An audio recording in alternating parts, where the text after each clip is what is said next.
Hey everybody, this is a 2009 Chevy Kodiak 4500. The same is going to apply for a C5500. This is going to be your DPF delete. The only way I found that actually worked pretty good.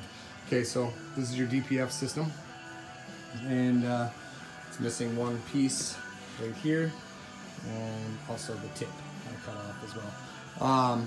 So very important in case I forget again, your sensors.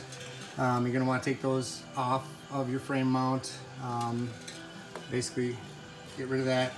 You will cap the ends of all your connectors, and I'll show you, well, I guess I'll tell you right now. What I did was I took and went to O'Reilly's, got a receptacle that was close to this on the opposite end, and basically it looked pretty much like this, and modified it a little bit to clip in because it had the rubber boot on it. I still taped it off, and yeah, basically hung it in the frame.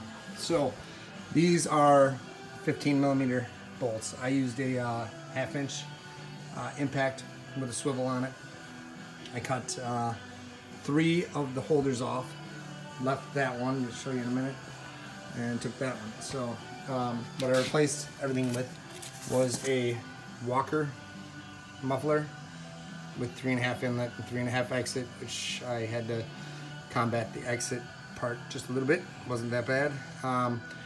And I get a 18-inch section of 3.5-inch pipe and a 45-degree turn.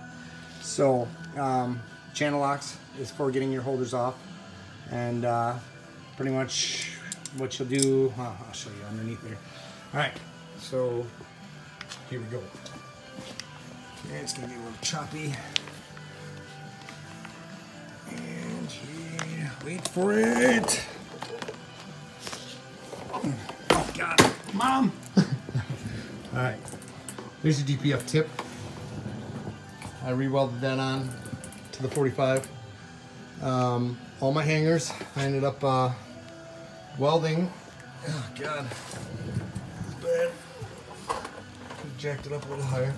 All right, I ended up welding onto the U-bolt hanger itself. Being I did the top instead of bolting onto the, where's my finger?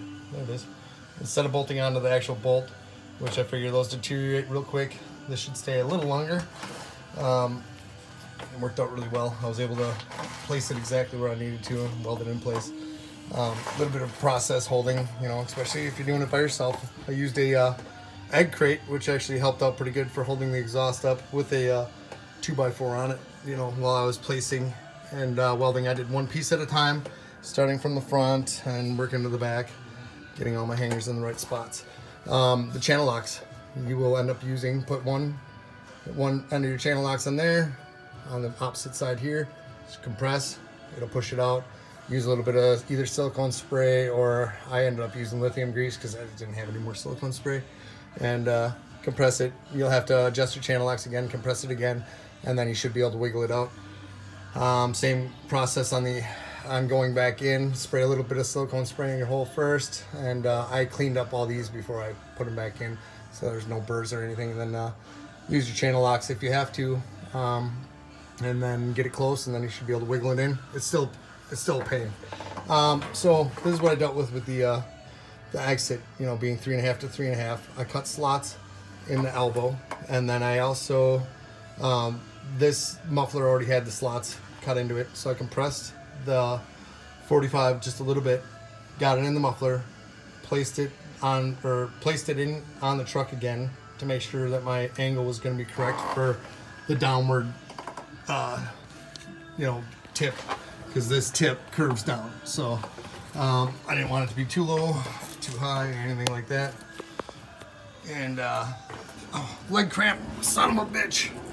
All right, so then, now this is a heat shield off of a 97 Toyota Camry that I welded on. It actually worked out really nice. I had it laying around. It actually had the dimple on it for where your U-joint is. It also went long enough to cover your rubber boot. And because I was so close to the exhaust, I really didn't want this thing hanging down too far. There's one of my connectors that I capped off. So that's pretty much how I combated that. You can get a little creative, you know. I had a couple other BMW heat shields that I couldn't find, but I'm glad I found that one because that worked out pretty good. So you're trying to where the hell am I? I'm lost. All right, so no, scratch that. Okay, there was another. That's where your other sensor goes with the 2 hoses that go up. I just took the bolts out of there, took the end, taped that all off real good, a little dielectric grease in there, and tucked it up into the frame. I'm gonna start from the front and go to the back. So this is that section of pipe that was missing off of the main system. Now I could only find a downturn with basically a 4-bolt flange on it, and it would be pretty much a straight pipe coming out, which would be too loud.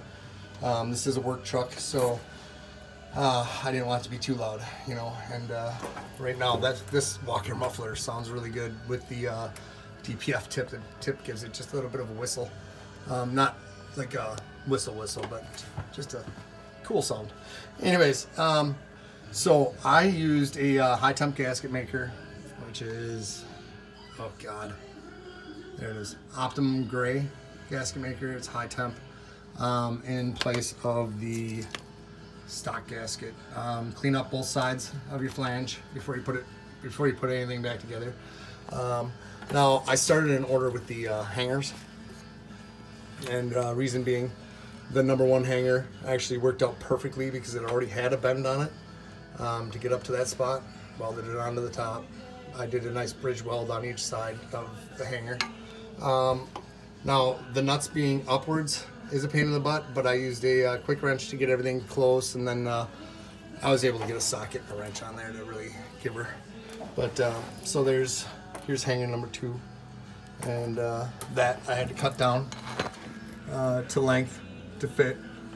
And then obviously I'm lost again. Okay, so there's the other hanger that is not being used because that's on top of the muffler. There was another, oh there it is, the other plug, capped off, taped off, done.